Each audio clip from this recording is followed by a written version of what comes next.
Hello, welcome back to the Brendan O'Neill Show with me, Brendan O'Neill, and my special guest this week, Jacinta Nampijinpa Price. Jacinta, welcome to the show.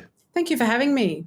I've been itching to speak to you for a long time about so many things, but of course, today I think we have to talk about the big thing, which is the Voice to Parliament referendum that is taking place in Australia and which voting will take place on the 14th of October. So it's coming up very soon. For non-Australian listeners who might not know, you sit in the Australian Senate. You are the Senator for the Northern Territory. You're also the Shadow Minister for Indigenous Affairs. And you are one of the leading voices, if not the leading voice, I would say, over the past few weeks in saying no to the Voice to Parliament. And this is a voice that would allow Aboriginal and Torres Strait Islanders people to make representations to government. So there's a lot for us to unpick and talk about, but I just want to ask a practical question to begin with. What exactly are Australians being asked to vote about on the 14th of October? What is the question? What is the voice that they're being asked to say yes or no to? Well, I think, Brendan, that's half the problem with this proposal, is that we're being asked to make an amendment to our constitution, and the question is based around recognition of Indigenous Australians, and they're suggesting it is through a body which will be known as the Voice. Now, the Voice will be determined after the referendum of what it looks like, who will participate in it, what it will do, what its functions are, and this will be left to the Parliament to determine. So we're being asked to sign a blank cheque as a country, and that to me is a very dangerous proposition. There is no other concept like this around the world where a nation has gone ahead and changed their constitution to provide an amendment that allows for an unknown entity to exist in it. And apart from that, it is specific to people of Aboriginal heritage. So everybody else is sort of excluded from what this concept is. So a lot of red flags for me as someone who has an Aboriginal mother and a white Australian father. So the way the Yes campaign is presenting the Voice to Parliament, so the Yes lobby, we'll get into the Yes lobby soon, I hope. I want to ask you some questions about that. But they do seem to be made up of, the celebrity set, the political establishment in the old sense. A lot of the liberal, small L liberal media are backing the Voice and want people to say yes to it. And the way the Yes campaign presents the Voice to Parliament is that it's simply a way for Aboriginal and Torres Strait Islander people, the First Peoples of Australia, the people of Aboriginal heritage, to make representations to government, to make representations to Parliament about issues that concern them, about problems that they may face that other communities in Australia might not face. So they present it in this kind of quite bland, politically correct fashion. But as you say there, it has an inherently divisive quality, doesn't it? Because the whole basis of the idea of the Voice is that there needs to be a special form of almost racial representation for a section of Australian society. And that's one of the things that worries campaigners like you, isn't it? That's exactly right. It is identity politics writ large. And it's not just the celebrity set.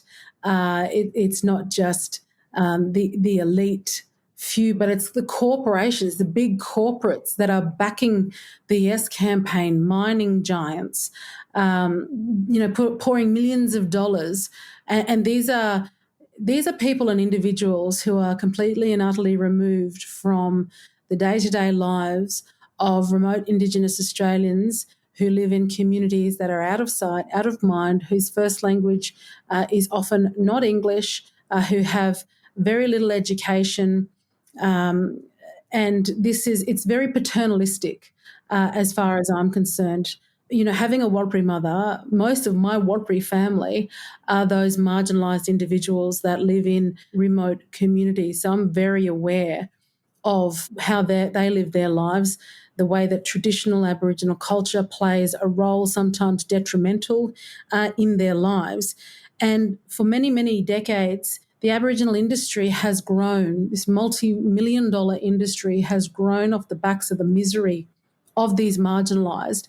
And while the government, the Prime Minister suggests things have not been working to improve the lives of our most marginalised, well, I know exactly why, because they have been exploited for the purpose of building this huge Aboriginal industry.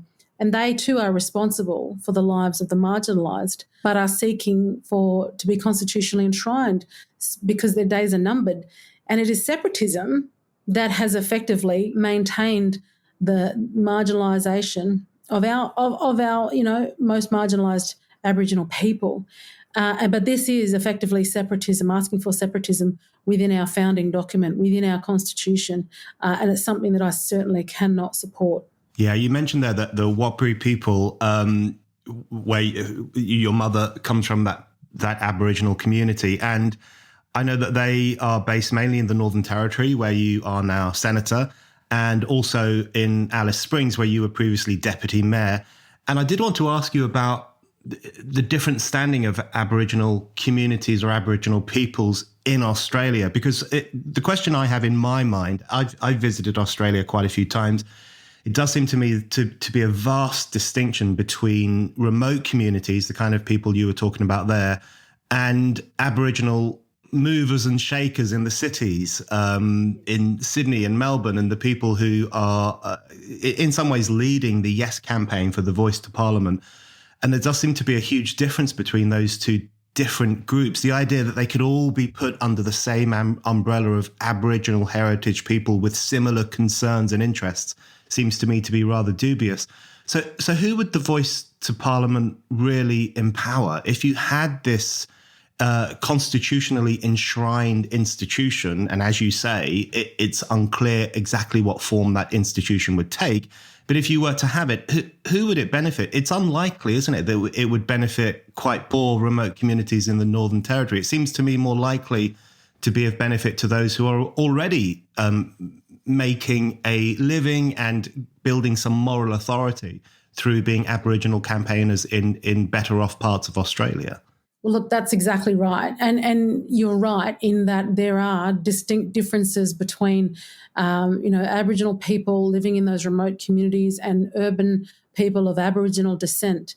And in that, those urban Indigenous Australians, sometimes you can't differentiate from other urban non-Indigenous Australians in our country, but our most marginalised still living closer to the traditional way of life. Under cultural law, for example, my mother at the age of 13 had been promised in an arranged marriage, was supposed to become a second wife to her older sister's husband, and chose to escape that way of life for her. But there are still, customary law in terms of all premature death or illness is thought to have been caused through sorcery, and therefore somebody has to be held responsible, and violent payback as a form of justice must be applied.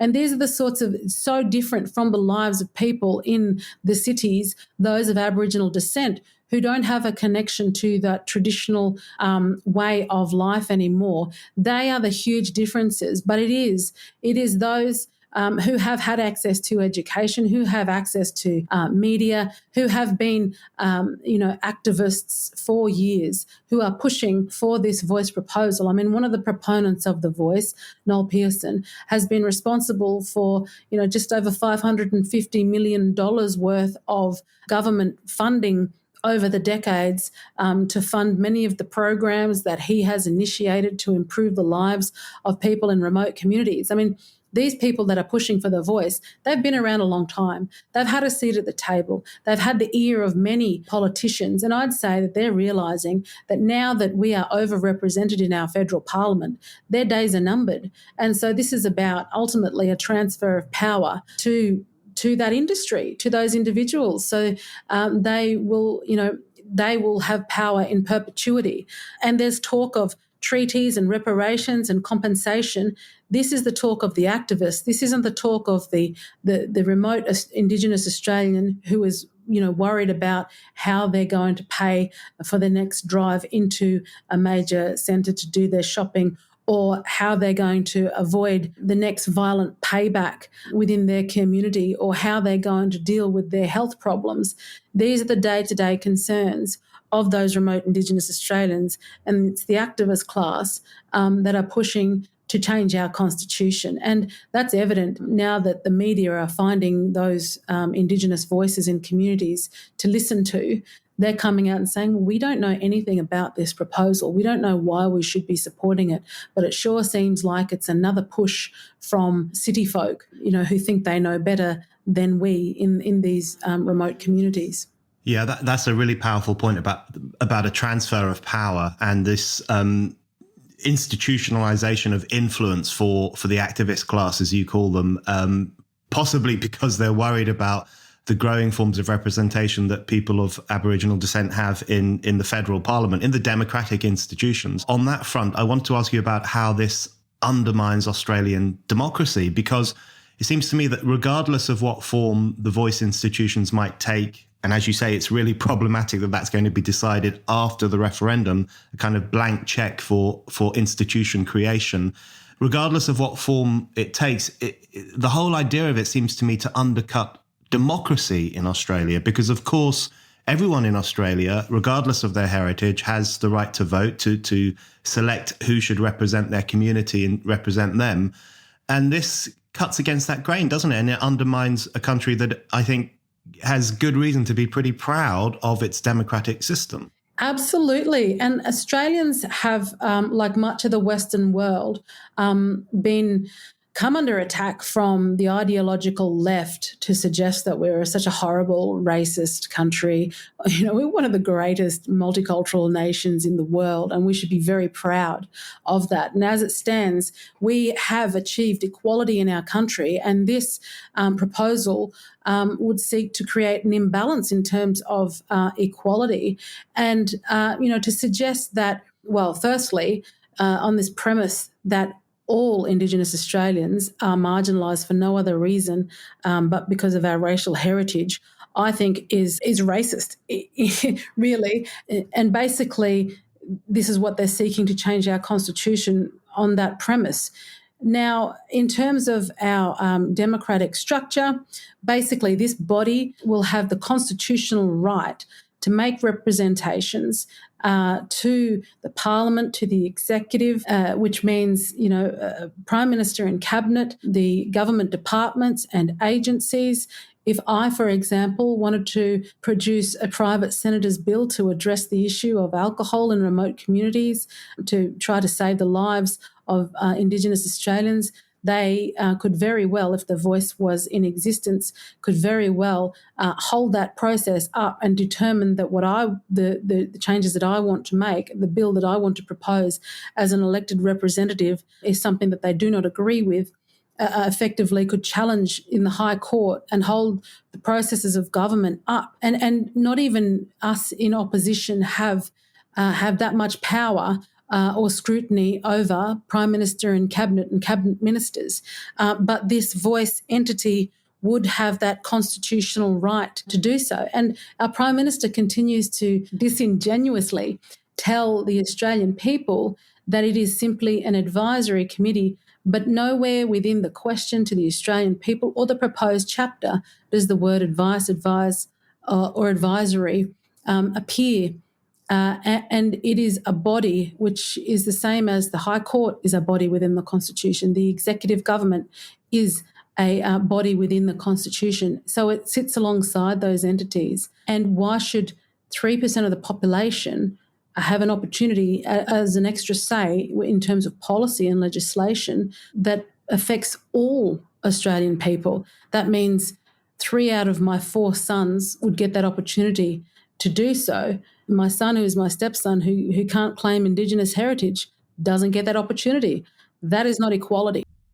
That's very well put. And I think that's one of the reasons, just one of the reasons, I think there are many reasons why this referendum is important, not just for Australia, but for the Western world, for the Anglosphere, because I think it does, if there were to be a voice style institution, it would represent the institutionalization of identity politics. And as you say, that chips away at the preferable ideals of equality, democracy, fairness. Of course, Australia is well known for its idea of a fair go. You know, everyone should have a similar equality of opportunity, and this kind of undermines those ideals. I want to ask you about the role that the politics of guilt plays in all of this, because one of the interesting interviews I saw with you, a journalist put it to you, I think it was a journalist from The Guardian, Australia, put it to you that Aboriginal communities in Australia are still suffering the consequences of conquest and colonization. So the idea that there's this kind of generational trauma that Aboriginal peoples are still feeling, as if they still feel haunted by white fellas and repressed, even if it's only kind of emotionally and historically rather than in a real sense. And you pushed back quite powerfully against that idea, and you suggested that it was a patronizing idea. But to what extent do you think the voice comes from not only a patronizing treatment of Aboriginal communities as permanent victims of history, but also from this kind of slightly off-putting sense of guilt that many white Australians seem to feel about their place in the world, about their country, this kind of sense of shame that they have. And they seem to think that the voice might help to alleviate some of that shame by institutionalizing an Aboriginal voice. Yeah, look, absolutely. I have railed against guilt politics for years because I resent when white Australians tell me that, you know, they've done so much wrong to me and my people and they feel so guilty. And I sort of think, why would you say that? You've effectively told me I'm a victim and removed my agency and told me that I can't progress without what? Empowerment from yourself as a white Australian? What is it that you expect from this situation? And guilt is stifling. It is helpful to nobody. And this voice concept is born out of guilt politics and grievance.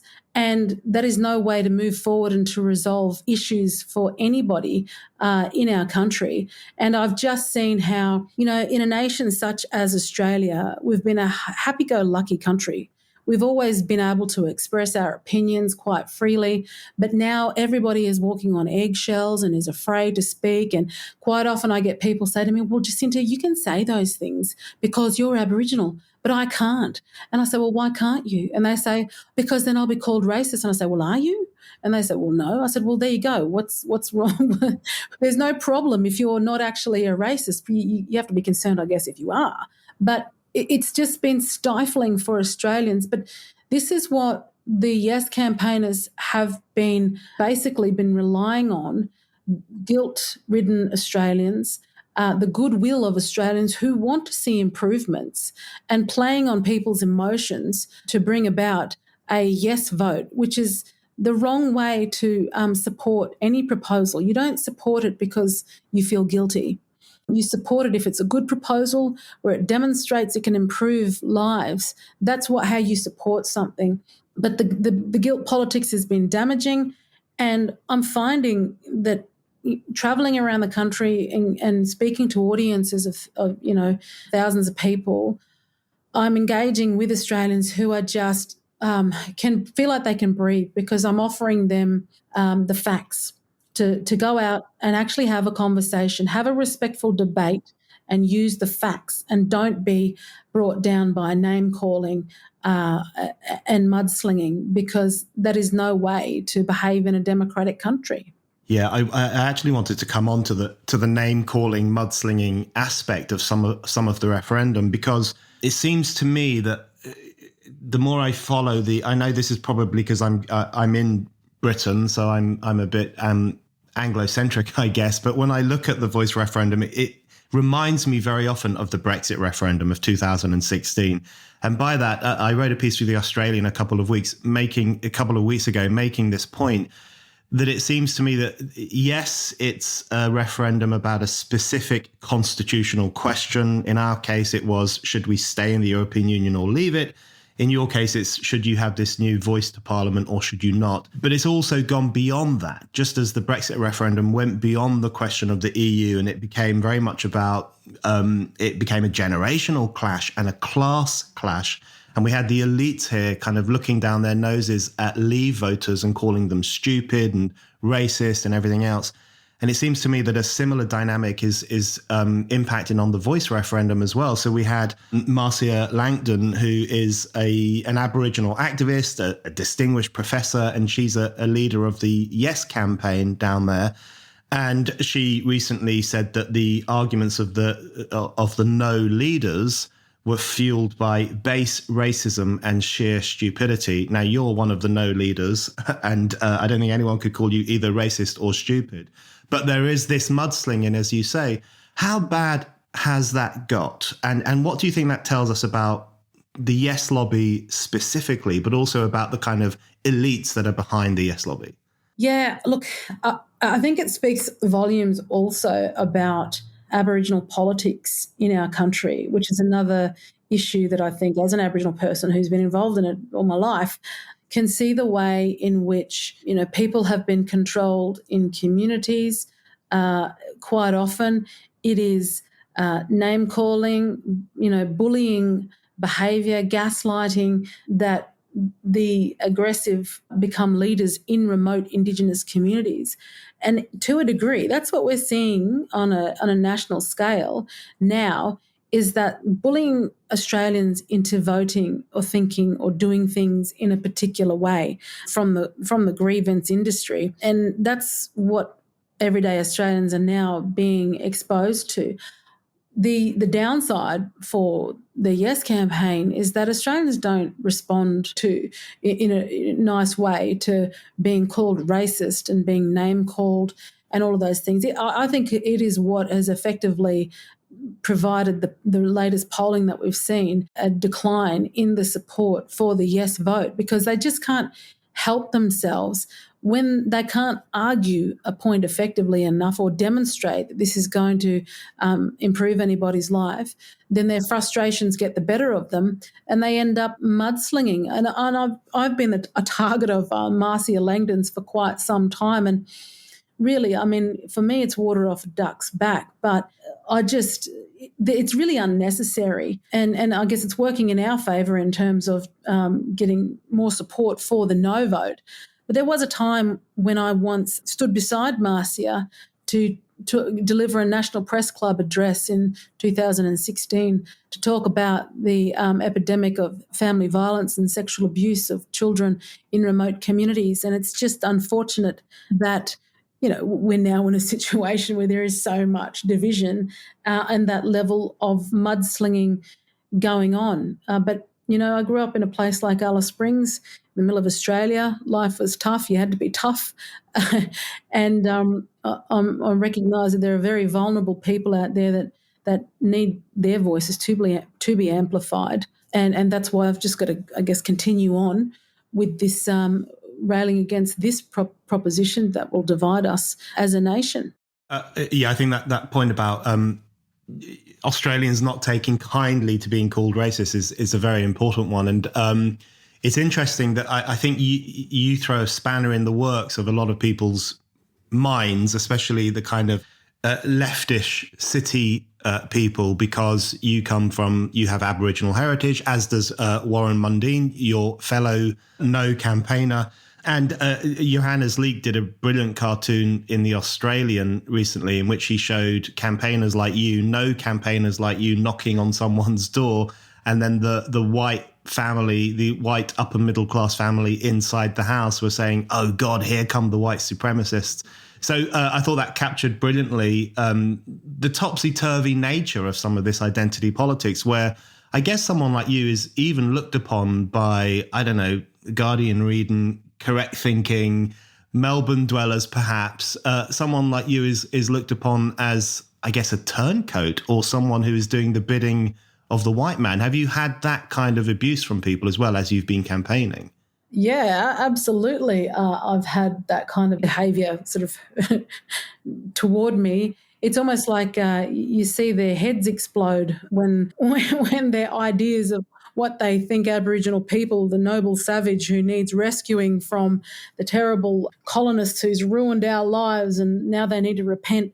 When you turn around and turn their thinking on its head, they don't know what quite to do with it. When you suggest to them, well, actually, I'm in fact a human being just like you. I'm capable. I can think for myself.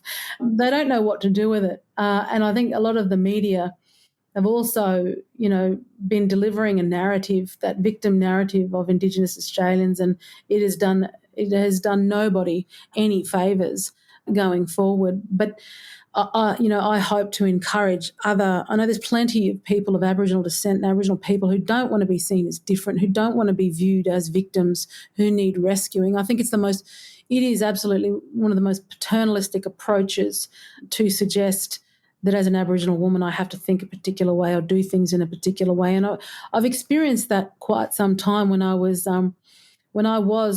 just before I became Deputy Mayor in Alice Springs and my second election onto Alice Springs Town Council as a councillor.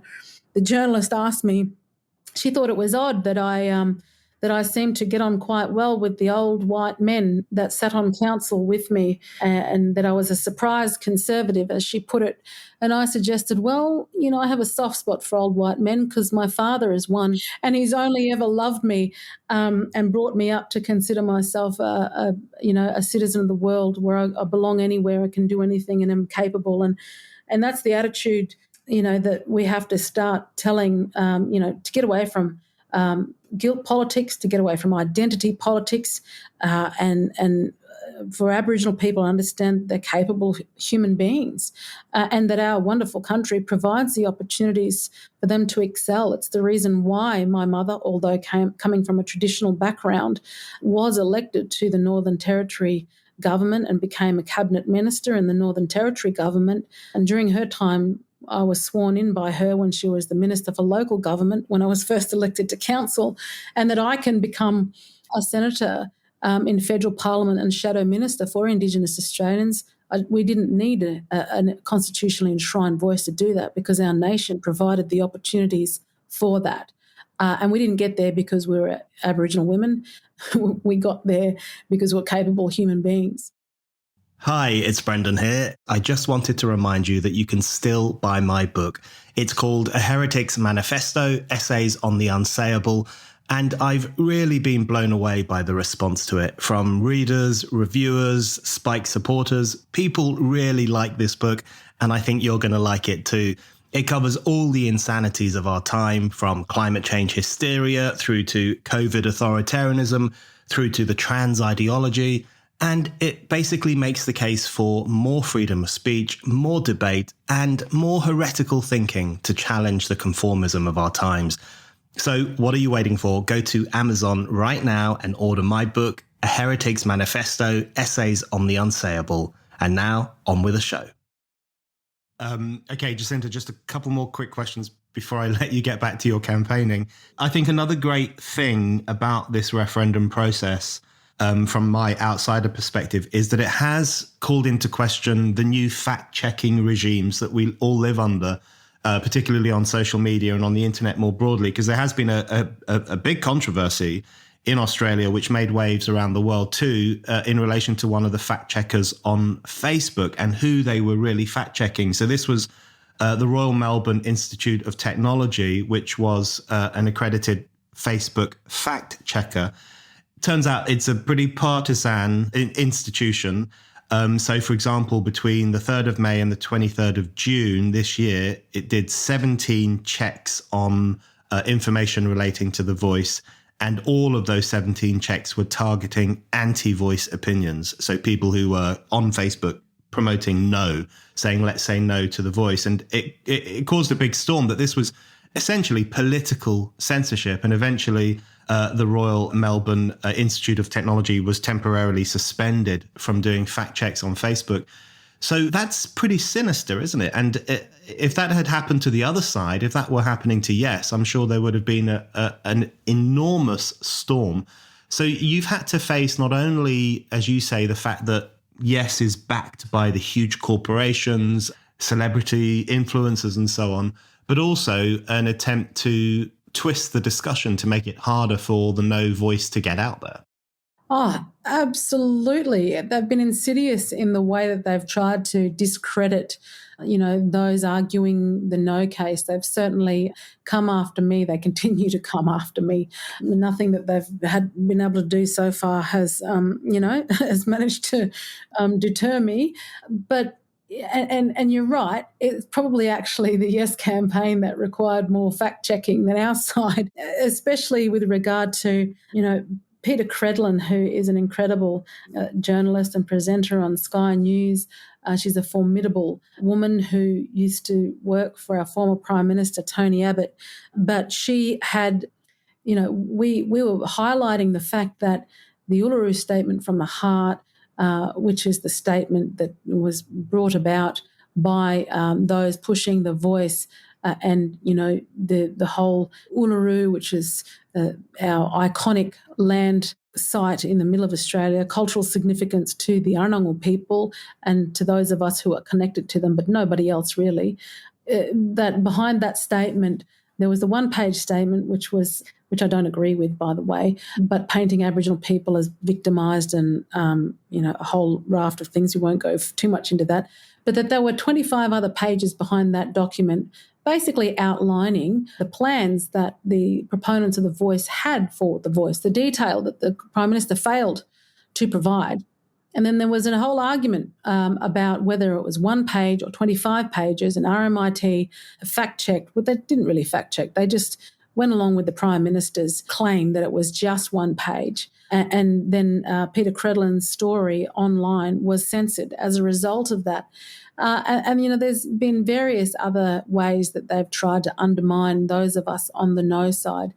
And it is concerning because the government has before on the floor of the lower house a bill for misinformation and disinformation that would seek to create censorship and also make it illegal to spread what they deem as misinformation and disinformation, but not if they themselves as the government is spreading that, but others who highlight something of theirs that it would be deemed to be misinformation would be against the law to do that. So, they're beginning to really encroach on our freedoms, freedom of speech, freedom of being able to debate issues relevant to all Australians, and they're doing it in various different ways.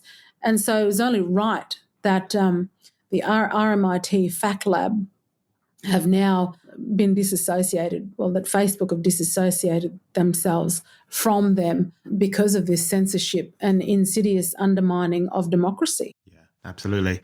Okay, Jacinta, my final question for you is the 14th of October, which is referendum day, is fast approaching. As you mentioned earlier, the polls do suggest that yes is suffering a lot and that people are leaning towards voting no, leaning towards agreeing with you that this would be a divisive, problematic institution and Australia should reject it. So I want to just finish by asking you if you feel optimistic and what you think the impact on Australia will be if the Yes campaign is given a bloody nose and that kind of common sense that you're campaigning for wins the day on the 14th of October. Yeah, look, no matter what the outcome is, we are a nation divided at the minute. And I have repeatedly said that this is the most divisive referendum we've ever experienced as a country. And the Prime Minister has to take responsibility for this level of division that has occurred. I am quietly confident that, we can get the no vote over the line, but I'm certainly not complacent. Between now and the 14th, I will be working hard to continue campaigning around the country because I think that the number one thing that drives people to a no vote is the fact that when they do seek information on this proposal, they're not getting anything. They're getting the vibe, they're getting a nice concept, but absolutely no detail and no demonstration of how it's going to improve anyone's life. And that's what's pushing people, I believe, toward no vote.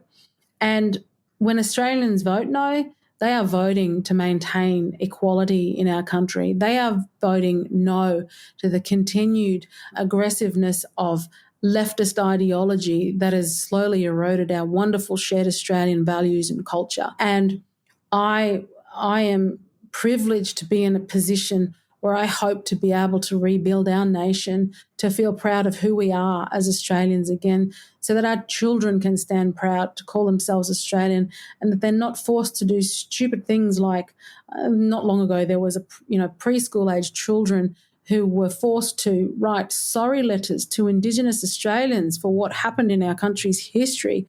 We need to stop politicising our children and let kids be kids. And the issues that extend from that are issues that I will certainly be fighting for within the Australian Parliament after October 14, and to find real, meaningful ways to improve the lives of our marginalised. Jacinta, thank you very much. Thank you very much, Brendan.